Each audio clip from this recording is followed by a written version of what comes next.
Amin. Silahkan duduk, saudara yang dikasih Tuhan. Shalom.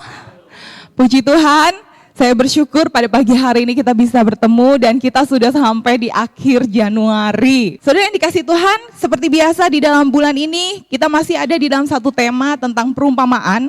Perumpamaan adalah pengajaran dari Tuhan Yesus, di mana Tuhan Yesus itu berbeda dari guru-guru yang lain. Dia memberikan cerita, dia memberikan ilustrasi, dia berikan perumpamaan sehingga orang itu bisa dengar tuh enak begitu. Tetapi masalahnya adalah di dalam setiap perumpamaan Tuhan Yesus itu punya makna yang mendalam dan tidak semua orang bisa memahami makna dari perumpamaan Yesus. Minggu kedua kita belajar tentang perumpamaan dua macam dasar, di mana kita melihat ada dua jenis orang Kristen. Orang yang mengaku percaya Yesus, bahkan merasa dekat sama Tuhan Yesus. Tapi saat terjadi masalah tiba-tiba, saat terjadi kematian yang mendadak, hidupnya roboh. Karena ternyata selama ini imannya dibangun di atas pasir. Sedangkan jenis yang kedua, apapun boleh terjadi dan rumahnya tetap berdiri. Apa yang membedakan? Ketaatan. Ya, tapi bukan ketaatan karena hasil usaha keras kita. Karena ketaatan yang demikian tidak akan bertahan lama. Bahkan kalau saudara berhasil taat, kita akan sombong dan merendahkan orang lain. Dan saat kita gagal, kita pasti frustrasi. Tapi fondasi ketaatan yang sesungguhnya adalah hasil dari hubungan yang mengenal dan mengasihi Tuhan. Dan hal itu dipertegas lagi oleh Tuhan Yesus dalam perumpamaan tentang penabur. Penabur benih keluar menabur benih dan dia benihnya jatuh di kondisi hati yang berbeda-beda, di kondisi tanah yang berbeda-beda. Dan kemarin kita belajar bagaimana setiap tanah, setiap kondisi menggambarkan respon kita mendengar firman. Respon kita terhadap Injil. Dan itu menunjukkan kasih kita. Seberapa besar sih kita itu mengasihi Tuhan. Ya, kita bisa jadi orang Kristen yang berkata, oh Yesus engkaulah segalanya. Lebih dari segalanya. Ya, seperti lagu barusan. Tapi yang membedakan, yang menyatakan benar apakah kita sepenuh hati ikut Tuhan, apa kita setengah hati ikut Tuhan, atau kita ikut Tuhan gak pakai hati, adalah respon kita akan firman. Dan minggu terakhir bulan ini, Tuhan Yesus memberikan 3 perumpamaan sekaligus, tetapi kecil sedikit-sedikit ya, kecil-kecil. Dan saya berikan satu judul, Hidup di dalam Injil Kristus. Mari kita buka Alkitab kita dalam Markus 4. Markus pasal 4 ayat 21 sampai 34. Kita akan membaca beberapa ayat ini secara bergantian. Saya akan baca ayat yang ganjil, lalu saudara semua akan membaca ayat yang genap. Yang sudah dapat katakan amin? Oke, mari kita mau baca bersama-sama bergantian. Markus pasal 4 ayat 21, demikian bunyi firman Tuhan. Lalu Yesus berkata kepada mereka, orang membawa pelita bukan supaya ditempatkan di bawah gantang atau di bawah tempat tidur, melainkan supaya ditaruh di atas kaki dian.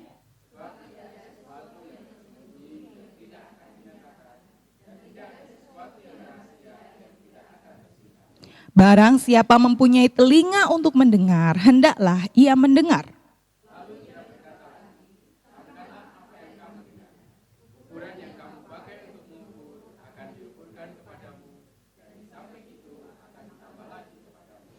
Karena siapa yang mempunyai, kepadanya akan diberi. Tetapi siapa yang tidak mempunyai, apapun juga yang ada padanya akan diambil daripadanya.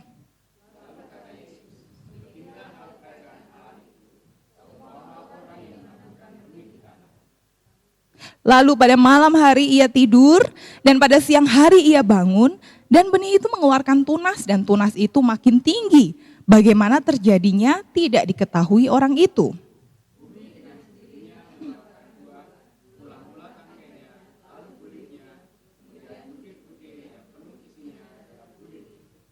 Apabila buah itu sudah cukup masak, orang itu segera menyabit, sebab musim menuai sudah tiba.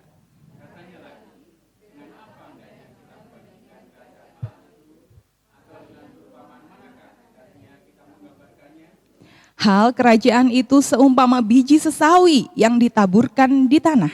Memang biji itu yang paling kecil daripada segala jenis benih yang ada di bumi.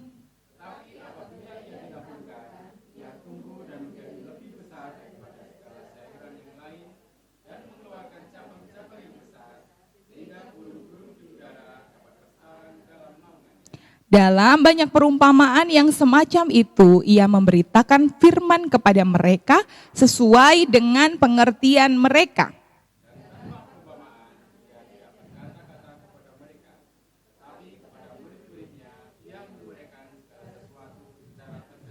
Amin. Sudah dikasih Tuhan, pernah gak sih saudara dan saya merasa lelah menjadi orang Kristen? Kita tuh kayak merasa letih, capek, udah datang ke gereja setiap minggu, rajin, bahkan mungkin saudara melayani. Tapi kita merasa sepertinya tidak ada buah dari pelayanan kita mungkin. Tidak ada hasil dari apa yang kita doakan mungkin. Dan kita bertanya-tanya, kenapa saya harus ke gereja? Kenapa saya harus menjadi orang Kristen? Kenapa saya harus tetap melayani? Padahal saya nggak dapat hasil apapun. Nah, Tuhan Yesus memberikan 3 perumpamaannya di dalam Markus pasal 4 yang tadi kita sudah baca. Setelah perumpamaan tentang seorang penabur, kalau saudara baca perikop di atasnya, untuk menjawab pertanyaan-pertanyaan ini. Bagi orang-orang yang mungkin mempertanyakan tentang keberadaannya sebagai orang Kristen, terutama mempertanyakan tentang pekerjaan pelayanannya di dalam Kristus. Untuk apa saya melayani? Untuk apa saya jadi orang Kristen? Dan sebenarnya kalau misalnya saya tidak melihat hasil apapun, masihkah saya melayani? Karena saya mendapati ada banyak hamba-hamba Tuhan, ada banyak pendeta-pendeta yang memutuskan untuk berhenti melayani. Ada banyak alasan, mungkin karena jemaatnya segitu-segitu aja, mungkin karena faktor ekonomi, mungkin karena faktor tidak ada perubahan di dalam kehidupan jemaat-jemaat dan lain sebagainya. Nah, oleh karena itu kita perlu memahami kenapa dan bagaimana seharusnya kita hidup di dalam Injil Kristus. Mari kita lihat yang pertama, di ayat 21 sampai 25, saya akan baca di ayat 21 dulu dikatakan, lalu Yesus berkata kepada mereka, orang membawa pelita bukan supaya ditempatkan di bawah gantang atau di bawah tempat tidur, melainkan supaya ditaruh di atas kaki dian. Apa yang dimaksud oleh Tuhan Yesus di dalam ayat ini? Di dalam Matius sudah jelas dikatakan sebenarnya, dan juga di dalam Lukas, Tuhan berkata bahwa kamu adalah garam dunia dan terang dunia. Artinya sebenarnya pada saat Tuhan memanggil kita sebagai orang percaya, Tuhan itu punya sebuah tujuan. Nah, bayangkan kalau sesuatu itu punya tujuan tapi tidak dilakukan untuk tujuannya. Contoh misalnya, saya ini beli MacBook, ya kan? Lumayan harganya.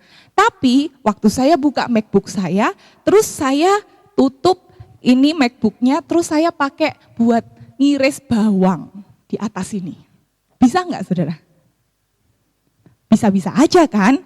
Tapi kalau saudara melihat saya ngiris bawang di atas MacBook, apa yang saudara rasakan? Tolol, apalagi? Gila, apalagi? Eman-eman banget, ngapain kamu beli MacBook mahal-mahal cuman buat telenan, betul nggak? Kalau orang yang menciptakan MacBook ini melihat saya ngiris bawang di atas telenan, dia pasti akan merasa tersinggung sekali. Karena bukan untuk itu benda ini diciptakan. Tahukah saudara, pada saat Tuhan memanggil kita menjadi orang percaya, kita ini ada sebuah tujuannya. Tujuannya apa? Dikatakan bahwa kamu adalah terang. Dikatakan juga orang itu membawa pelita, digambarkan sebagai pelita dan bukan ditempatkan di bawah gantang tapi ditaruh di atas kaki dian. Fungsinya apa? Ya untuk menerangi kegelapan, untuk menerangi ruangan. Kalau terang itu ditaruh di bawah tempat tidur, artinya tujuan pelita ini tidak tercapai. Pelita ini sia-sia. Dan itulah yang sebenarnya menjadi tujuan Tuhan atas setiap kehidupan orang percaya. Untuk menjadi apa? Terang. Untuk kita bisa memancarkan terang.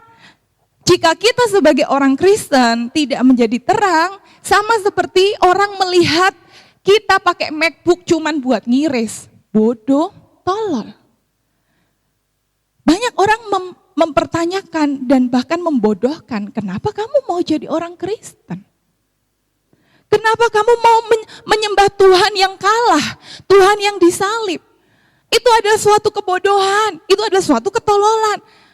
Kalau kita tidak menghidupi hidup kita sesuai dengan tujuan Tuhan, kita sedang menyia-nyiakan panggilan Tuhan.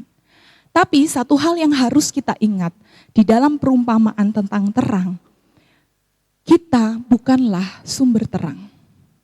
Kenapa? Kalau saudara baca di dalam Yohanes pasal 1, boleh tolong saya minta satu orang membacakan.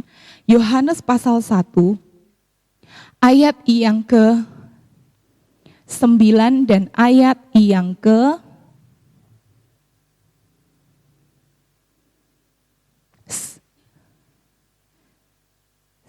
dan 11. 9 sampai 11. Tolong bantu saya bacakan.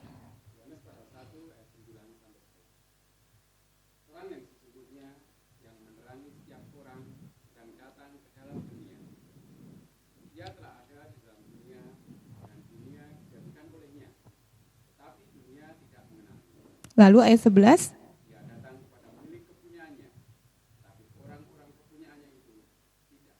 Satu lagi pasal 3 ayat yang ke-19. Ya. Dan inilah hukuman itu.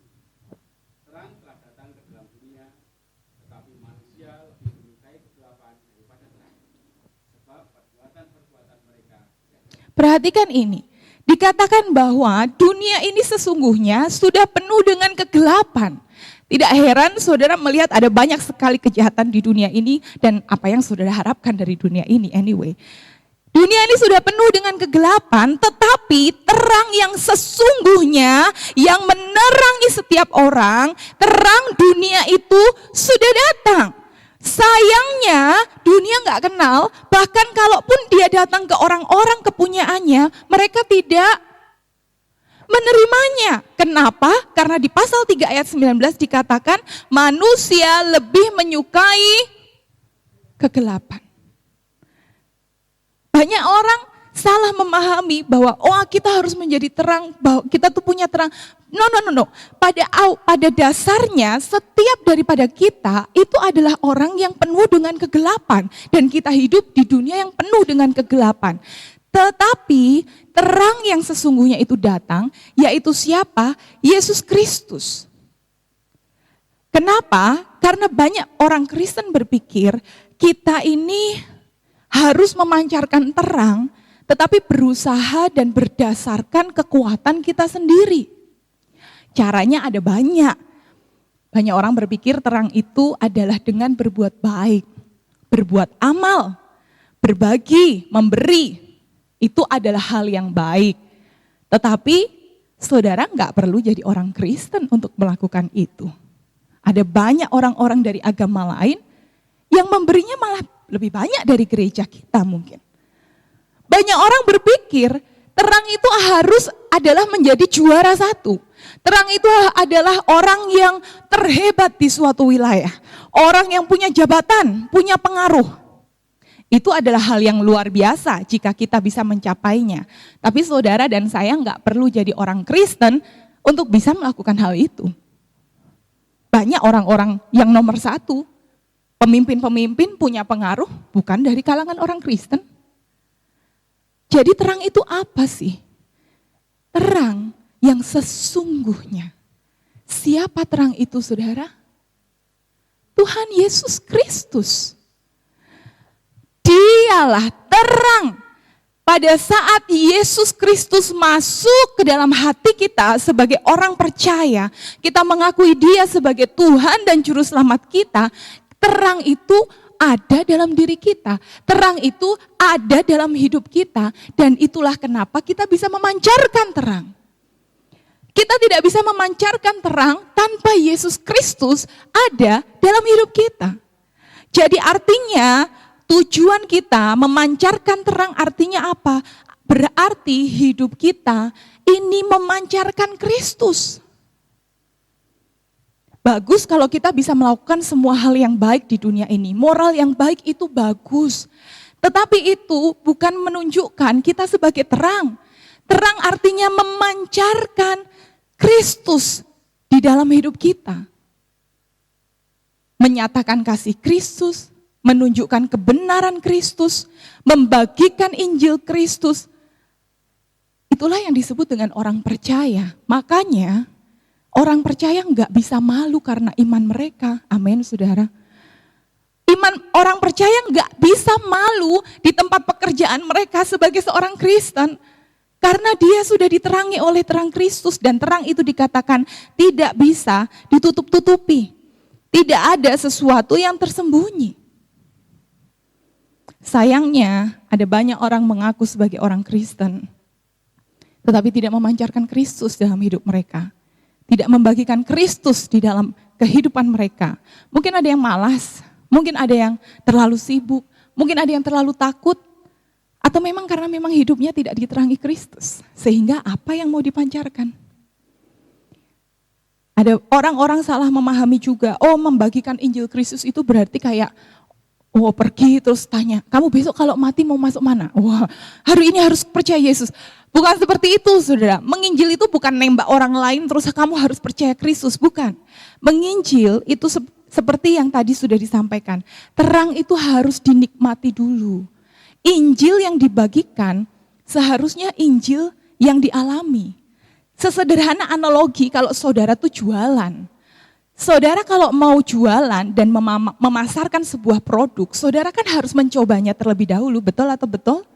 Saudara nggak bisa bilang, ini airnya enak loh, ada rasa-rasa manisnya. Waduh, tapi kan kita nggak pernah ngerasain lah kalau misalnya orang itu beneran minum terus nggak merasakan, wah kita jadi bisa dikena somasi, saudara. Karena produk yang kita jual ternyata tidak seperti apa yang kita pasarkan. Begitu juga di dalam iman Kristen. Kita dalam tanda petik, kita membagikan Injil Kristus, tetapi kita tidak benar-benar mengalami Injil Kristus. Orang bilang omong kosong. Makanya di dalam kekristenan kita perlu yang namanya mengalami pengalaman bersama dengan Kristus setiap hari. Amin, saudara. Bagaimana kita bisa berkata kepada orang lain, Tuhan itu Jehovah Rafa loh. Tuhan itu menyembuhkan. Kalau kita nggak pernah sakit dan disembuhkan Tuhan, halo. Tapi kita harus sakit dulu ya. Itu yang kadang nggak enak ya. Kita nggak bisa bilang bahwa Tuhan adalah Tuhan yang mengangkat beban-bebanku kayak renungan pada pagi hari ini. Kalau kita nggak punya beban dan kita nggak serahkan kepada Tuhan, kita nggak bisa bilang Tuhan itu memberikan kelegaan. Marilah kepadaku semua yang letih lesu berbeban berat, Tuhan akan berikan kelegaan. Kalau kita nggak pernah merasa lega di dalam Tuhan, kita nggak bisa berkata Tuhan itu adalah Allah Immanuel yang menyertai kamu loh. Kalau kita nggak pernah merasa disertai bahkan di dalam lembah kekelaman sekalipun. Kita tidak bisa berkata Tuhan Yesus adalah Tuhan yang menyelamatkan kalau kita tidak pernah merasakan keselamatan Tuhan. Kalau kita sendiri nggak yakin saya masuk surga atau enggak ya. Saya selamat atau enggak ya. Bagaimana kita bisa membagikan keselamatan dari Yesus kalau kita sendiri merasa tidak selamat? Kita nggak bisa berkata bahwa Tuhan itu mengampuni kamu. Kalau kita sendiri nggak merasa diampuni Tuhan. Kalau kita sendiri merasa hidup kita benar dan kita nggak butuh pengampunan Tuhan. Pengampunan seperti apa yang bisa kita bagikan kepada orang lain? Kita nggak akan pernah bisa bilang Tuhan itu adalah Tuhan yang mengasihi. Kalau kita sendiri nggak pernah merasakan kasih Tuhan yang begitu dalam. Kita hanya memaknai kasih Tuhan saat kita mendapat sesuatu yang kita mau. Kalau kita tidak mendapatkan apa yang kita mau, kita bilang Tuhan gak sayang sama aku. Terus kita mau bilang sama orang bahwa Tuhan Yesus mengasihi kamu. Tidak heran, pada saat kita mencoba membagikan Injil Kristus, tapi kalau kita belum mengalami, orang cuman bisa bilang, ngomong tok.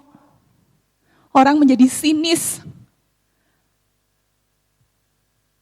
Dan itulah yang terjadi kepada Mahatma Gandhi.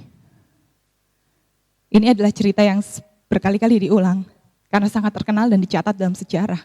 Di mana dia mendengar dari banyak orang Kristen yang mengatakan bahwa Yesus adalah Tuhan untuk semua suku. Yesus mengasihi semua umat manusia dan dia berusaha untuk datang ke gereja. Tetapi orang Kristen yang ada di sana justru mengusir dia karena dia kulit hitam. Lalu dia berkata, oh omong tok. Makanya di ayat 23 Yesus berkata, barang siapa mempunyai telinga untuk mendengar, hendaklah ia mendengar. Perhatikan apa yang kita dengar, perhatikan apa yang kita alami. Karena di dalam kultur Ibrani, mendengar itu sama dengan mengalami. Bahasa aslinya shema, itu artinya mendengar dan mengalami. Kalau kita tidak sungguh-sungguh mendengar firman dan mengalami firman, bagaimana kita bisa memancarkan terang Kristus? Jadi pertanyaan utamanya bukan bagaimana cara membagikan Injil ke orang lain, tetapi pertanyaannya sudahkah hidup kita menghidupi Injil Kristus? Amin, saudara. Seperti apa cara kita meresponi firman? Seperti firman di sepanjang bulan ini. Bagaimana cara kita meresponi Kristus di dalam firman-Nya? Itu adalah pertanyaan yang harus kita tanyakan kepada diri kita sendiri. Dan di dalam perumpamaan ini, Tuhan Yesus berkata juga di ayat 24, camkan apa yang kamu dengar, ukuran yang kamu pakai untuk mengukur akan diukurkan kepadamu. Itulah yang dimaksud, apa yang kita katakan, itu orang akan mengukur kepada kita. Kita bilang bahwa, percayalah sama Tuhan Yesus. Di dalam Tuhan ada kelegaan. Tapi setiap hari omongan kita tuh khawatir terus. Bagaimana orang bisa percaya bahwa Tuhan itu memberikan kelegaan. Ukuran yang kamu pakai untuk mengukur akan diukurkan kepadamu. Dan di samping itu akan ditambah lagi kepadamu. Dan perhatikan ayat 25. Siapa yang mempunyai kepadanya akan diberi. Siapa yang tidak mempunyai apapun akan diambil. Ini bicara tentang apa? Kalau kita melihat konteks, ini bukan bicara tentang uang. Ini bicara tentang pengenalan dan pengalaman bersama dengan Yesus. Kalau kita mempunyai dan kita membagikan, kita akan terus diberi. Amin, saudara. Kita akan terus diberi, kita akan terus dibawa untuk mengenal Tuhan lebih dan lebih lagi. Setiap hari, setiap bulan kita semakin dalam mengenal Tuhan, semakin dalam bertemu dengan Tuhan, mengalami Tuhan. Tapi kalau kita tidak mempunyai, meskipun kita sudah dengar setiap minggu, kita tidak meresponi, kita tidak memiliki pengalaman bersama Tuhan, apapun juga yang ada padanya akan diambil daripadanya. Ini sama dengan perumpamaan Yesus minggu lalu. Benih yang sudah ditaburkan itu justru dimakan sama burung. Apapun yang diberikan, yang ada padanya, diambil. Inilah yang dimaksudkan. Kekristenan itu harusnya masuk dan keluar. Dan seringkali digambarkan sebagai laut yang jangan sampai laut mati. Laut mati itu menerima, tapi gak pernah memberi. Bicara tentang banyak hal, bisa bicara tentang uang, bisa bicara tentang pengetahuan, bisa bicara tentang pengenalan dan pengalaman bersama dengan Tuhan. Kita mendengar firman, tapi kita gak pernah mengalami, kita gak pernah membagikan. Ya kita seperti laut yang mati. Apapun juga yang ada padanya, justru akan diambil. Sehingga sekali lagi, Injil yang dibagi harusnya dialami. Injil yang dialami juga harusnya dibagi. Karena kalau tidak dibagikan juga sama aja bohong. Saya melihat wajah-wajah yang sudah tegang ya. Tapi saya juga merasa ditegur dan dikuatkan dan dinasehatkan oleh firman Tuhan. Tapi inilah firman yang kita perlu pahami. Karena kita orang Kristen bukan hanya untuk diri kita saja, amin saudara. Tuhan menyelamatkan kita bukan untuk kita nikmati. Kita juga perlu bagi ke anak kita, ke tetangga kita, ke orang-orang yang ada di sekitar kita. Tidakkah saudara paham bahwa mereka juga butuh keselamatan? Anugerah kedamaian yang Tuhan berikan buat kita, itu juga bukan untuk kita saja. Ada banyak orang yang butuh kedamaian. Tidakkah kita mau membagikan itu? Dan itulah kenapa kita dipanggil menjadi orang percaya untuk memancarkan terang. Pada saat kita tidak memancarkan Kristus di dalam hidup kita, sesungguhnya kita sedang sia-sia. Lalu mungkin ada saudara yang berkata, ya tapi saya itu sudah berusaha membagikan firman ke anak saya sudah berusaha menyatakan Kristus ke orang-orang yang ada di sekitar saya misalnya.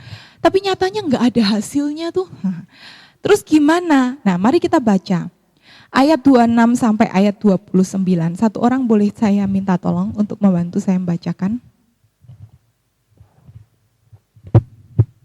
Ayat 27 saja deh, ayat 27 saja.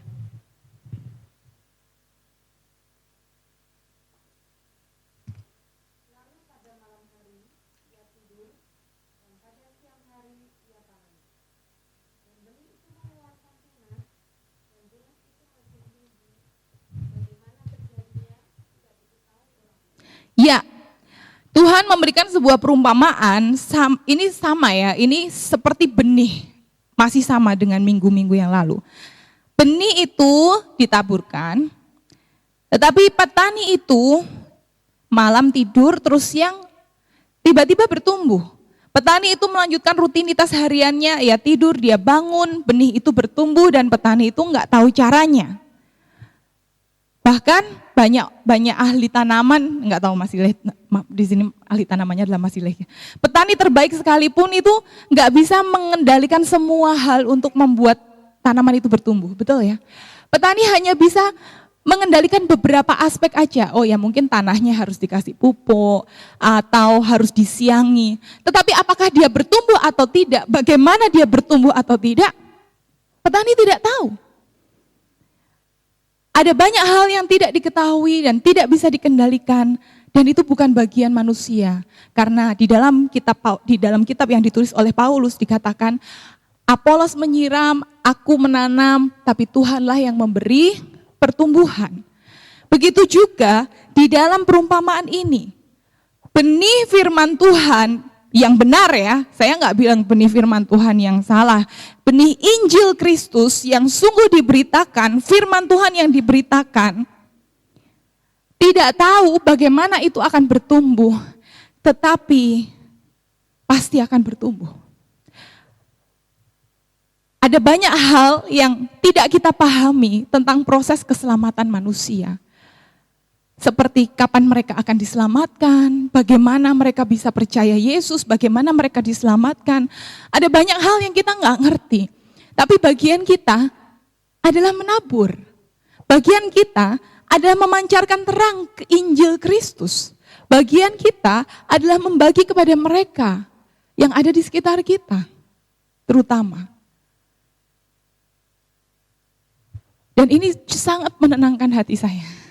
Sebagai hamba Tuhan yang setiap minggu berkhotbah, saya tidak tahu apa yang ada di pikiran saudara, apa yang ada di hati saudara saat mendengar firman. Sepulang dari hari Minggu, ya jangankan hari Minggu ya, sepulang dari 8:30 saudara pergi, saya nggak tahu apa itu yang terjadi dengan benih firman Tuhan. Tetapi di ayat ini dikatakan, bagaimana terjadinya tidak diketahui orang itu. Bumi dengan sendirinya mengeluarkan buah. Karena keyakinan saya adalah, saya menyampaikan Injil dan Tuhan Yesus bekerja dalam setiap kehidupan hati saudara. Saya tidak tahu bagaimana benih itu bertumbuh. Saya nggak tahu kapan benih itu bisa berbuah dalam hidup saudara. Terutama bagi saudara yang mau meresponi. Tetapi saya percaya bahwa setiap benih yang disebarkan tidak akan pernah sia-sia. Dan inilah yang membuat saya tetap melayani dan menyampaikan Injil. Karena setiap benih, setiap Injil, setiap firman yang disampaikan tidak akan pernah sia-sia. Karena Tuhan bekerja di balik layar. Mungkin kita nggak bisa melihat hasilnya sekarang. Tapi ketahuilah Tuhan sedang bekerja. Bahkan mungkin kita nggak bisa melihat hasilnya sama sekali.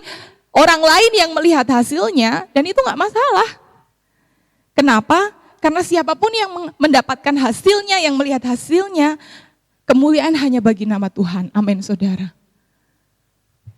Dan Tuhan selalu bekerja di dalam setiap benih Injil yang ditaburkan. Dan itulah kenapa kita tetap mengajar anak kita. Kita tetap mendidik anak kita. Kita mungkin gak merasa, alah anak kecil mana tahu dia firman Tuhan. Dia lagi nyebelin. Bagaimana dia bisa ngerti firman Tuhan? Bagaimana dia meresponi? Gak ada hasilnya. Tetapi percayalah bahwa benih Injil itu pasti akan bekerja. Tetapi tadi poin yang satu jangan lupa ya, jangan cuma ngomong tok saudara. Banyak anak-anak juga nggak mau percaya sama Injil yang diberitakan orang tuanya karena tidak mendapatkan terang di dalam hidup mereka. Jadi bagian kita adalah memancarkan terang. Hasil dari apa yang kita lakukan itu adalah bagian Tuhan. Dalam minggu ini saya diminta untuk melayani SMP YSKI, salah satu SMP di Semarang. Dan sebelum saya menyampaikan firman itu kan di hari Jumat ya. Di waktu panitia itu memberitahu ke saya, panitia itu sudah ngasih tahu begini loh. Kak Tiur, ini anak-anaknya sulit. Jadi yang akan ikut itu kelas 2 SMP. Anak-anaknya itu, pokoknya semua guru-guru tuh ngeluh gitu. Udah nakal, terus habis itu kalau di sekolah itu enggak memperhatikan pelajaran, terus orangnya pasif. Aduh pokoknya ya begitulah Kak Tiur keadaannya. Walah saya kan jadi gemeter toh ya. Lah kalau misalnya kalau saya nyampein firman terus kalau semuanya pada tidur, terus habis itu mereka semua cuek gitu kan saya juga keder juga saudara. Wah saya mules, saya beberapa hari harus ke belakang berkali-kali tanya sama suami saya tahu. Saya stres saudara, kayak maksudnya sudah membayangkan, wah ini berat ini menyampaikan firman-Nya karena sudah dikasih tahu sebelumnya sama gurunya sendiri, bayangkan. Ya saya cuma bisa bilang, Tuhan aku akan menyampaikan apa yang Tuhan berikan, Injil yang benar, firman yang benar. Selebihnya itu adalah urusan Tuhan.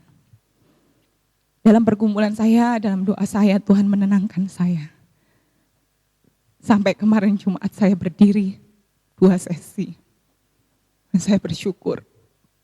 Ada banyak respon yang anak-anak itu berikan. Dan bahkan setelah pulang dari sesi itu, mereka bilang sama guru mereka bahwa mereka memahami keberadaan mereka sebagai orang berdosa dan menerima Yesus dalam kehidupan mereka. Tentu tidak semua saudara, ada yang tidur sampai ngerebak gitu juga ada saudara. Tapi saya nggak peduli yang itu, saya melihat sebagian yang mana benih Injil itu bekerja dan saya bersyukur karenanya. Bukan karena kuat dan gagah saya, bukan karena saya hebat, no. Tapi karena Injil yang bekerja dalam setiap hati mereka, amin saudara. Dan itulah yang saya percaya setiap kali saya memberitakan Injil, memberitakan firman di tempat ini. Saya nggak tahu kapan itu akan bekerja, kapan itu akan berbuah. Tapi saya percaya Tuhan nggak selesai dalam hidup saudara, Tuhan terus bekerja dalam hidup saudara. Dan setiap benih tidak akan sia-sia. Dan itu yang membawa saya kepada poin yang terakhir. Di mana Injil Kristus itu berkuasa. Ayat 30 sampai ayat 32. Ini membicarakan tentang biji sesawi. Dikatakan begini, dengan apa kita hendak membandingkan kerajaan Allah itu? Hal kerajaan Allah seumpama biji sesawi yang ditaburkan di tanah. Memang biji itu yang paling kecil daripada segala jenis benih yang ada di bumi, tetapi bila itu ditaburkan, ia tumbuh dan menjadi lebih besar daripada segala sayuran yang lain. Mungkin kalau saudara tahu tanaman, sebenarnya saudara tahu bahwa biji sesawi ini tidak paling kecil. Kalau kita membandingkan dengan biji anggrek, ini biji anggrek itu kayak serbuk. Biji sesawi itu kayak tumbar lebih kecil lagi. Tetapi kenapa Yesus memberikan perumpamaan ini dengan kata atau dengan biji sesawi. Karena kalau anggrek itu cuman paling besar tuh segini doang, segini ya. Tetapi kalau biji sesawi, dia bisa menjadi pohon yang begitu besar, bahkan dikatakan lebih besar dari segala sayuran, mengeluarkan cabang sehingga burung-burung di udara dapat bersarang dalam naungannya. Biji sesawi ini menunjukkan apa? Kontras di mana yang awalnya kecil tetapi hasilnya sangat besar. Makanya Tuhan Yesus nggak bilang benih anggrek, meskipun mungkin secara besarnya tetap lebih kecil benih anggrek. Maksudnya apa? Tuhan Yesus ingin menunjukkan kepada pengikutnya, kuasa Injil itu sangat luar biasa. Mungkin kita merasa, alah, Injil apa? Ya, saya sudah pernah dengar dari kecil sampai besar Tuhan Yesus itu mati, bangkit pada hari ketiga. Bagaimana Yesus mengasihi manusia dan lain sebagainya. Itu mungkin tampaknya kurang mengesankan buat kita. Tampaknya membosankan mungkin. Tampaknya kecil untuk kita. Tetapi perhatikan bahwa kuasa Injil itu luar biasa. Saudara mungkin tidak merasakannya sekarang. Seperti benih yang ditanam. Benih itu seperti biji sesawi kecil, tetapi tidak akan pernah sia-sia. Dan ada satu momen saya percaya bagi orang-orang yang percaya, bagi murid-murid Kristus, Injil itu akan berkuasa dan bertumbuh besar dalam hidup seseorang. Kenapa? Karena Injil Yesus itu sesungguhnya adalah kekuatan Allah. Roma 1 ayat 16 berkata, aku mempunyai keyakinan yang kokoh dalam Injil, ini kata Paulus, karena Injil adalah kekuatan Allah yang menyelamatkan setiap orang yang percaya. Pertama-tama orang Yahudi, tetapi juga orang Yunani. Apa yang membuat Paulus sebagai orang yang sangat membenci Yesus, sangat radikal, dia seorang teroris berat, akhirnya percaya Yesus. Dia mendapatkan penganiayaan, dia kehilangan harta bendanya, dia kehilangan popularitas dan jabatan, tetapi dia berkata, sebab aku mempunyai keyakinan yang kokoh di dalam Injil. Apa yang membuat kita tetap menjadi orang Kristen? Jawabannya harusnya cuma satu, Injil Yesus. Amin, saudara.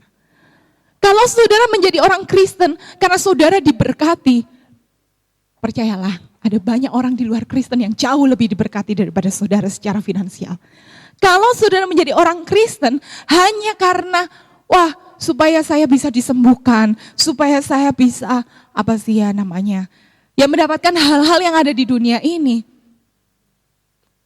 Banyak orang yang gak Kristen itu juga mengalami kok, saudara. Dan kalau saudara mendapatkan itu sebagai alasan kita menjadi Kristen, percayalah, lambat laun kita akan mundur dari Tuhan. Kenapa? Kita melihat ada orang-orang yang tadinya Kristen, terus gak jadi Kristen lagi. Karena alasan mereka dalam mengikuti Yesus bukan Injil. Dan Injil Yesus Kristus ini sebenarnya punya kuasa untuk apa? Mengubah seluruh kehidupan kita. Inilah kenapa Tuhan, seorang bapak gereja yang namanya Martin Luther King, dia berkata, Martin Luther ya, bukan Martin Luther King. Martin Luther dia berkata, aku mengkhotbahkan Injil kepadaku setiap hari. Karena aku sering lupa setiap hari. Dalam menghadapi suami, dalam menghadapi istri, dalam menghadapi anak, kita harus kembali mengingat Injil Kristus. Apa Injil Kristus?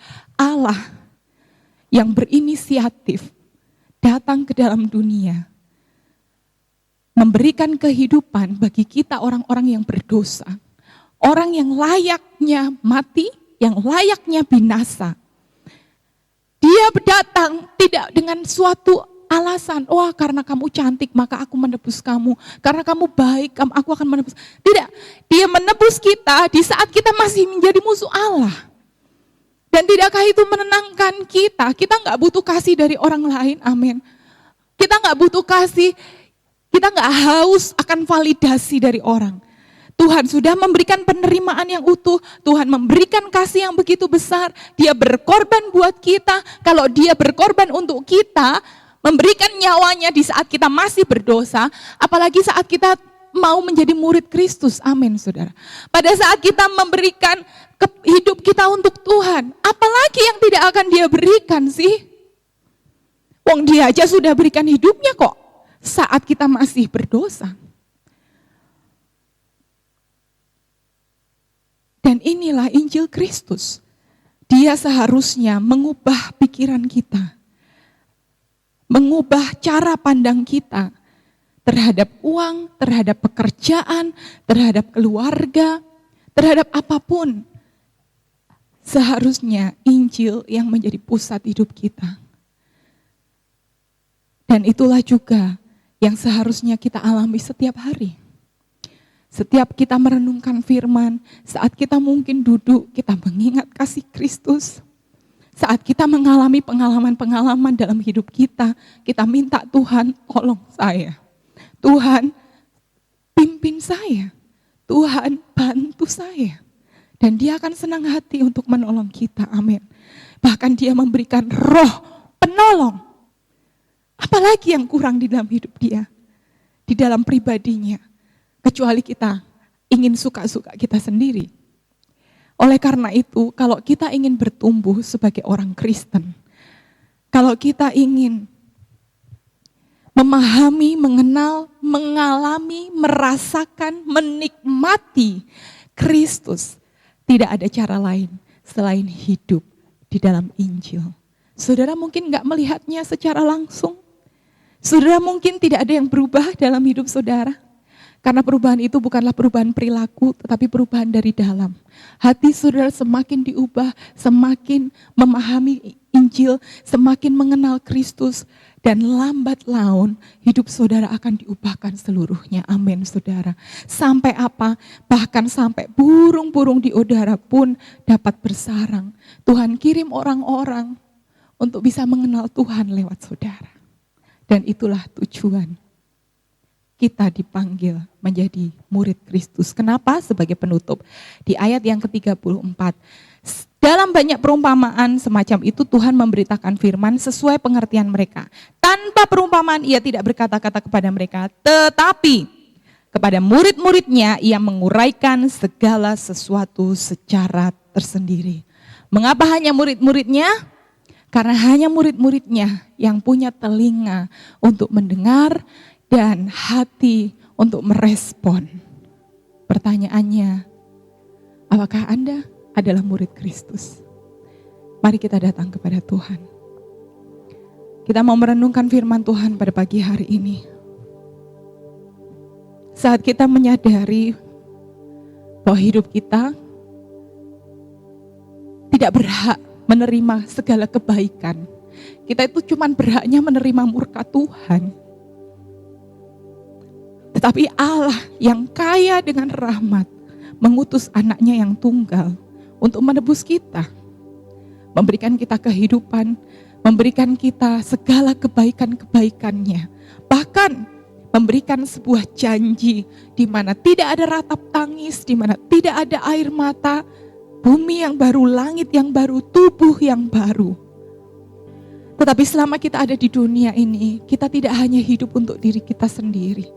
Kita dipanggil untuk menjadi terang, memancarkan terang Kristus dalam setiap perkataan kita, dalam setiap hidup kita. Bahkan kita juga bisa membagikan kepada orang-orang yang mungkin bertanya, yang mungkin datang kepada kita, yang mana kita punya kesempatan untuk berbagi kasih Tuhan dalam hidup kita. Dan kita nggak tahu kapan hasilnya terjadi, tapi pasti akan terjadi. Karena Tuhan bekerja dengan caranya yang misterius. Dan benih Injil itu akan bertumbuh, besar dan berkuasa dalam setiap hidup kita. Tanpa kita sadari, kita menjadi orang yang lebih kuat. Tanpa kita sadari, kita menjadi orang yang lebih sabar. Tanpa kita sadari, kita menjadi orang yang lebih percaya Tuhan. Itulah kenapa Tuhan bilang hari demi hari bulan demi bulan kita semakin diperbaharui, semakin mengenal, semakin mengasihi, semakin mengalami dan menikmati Tuhan.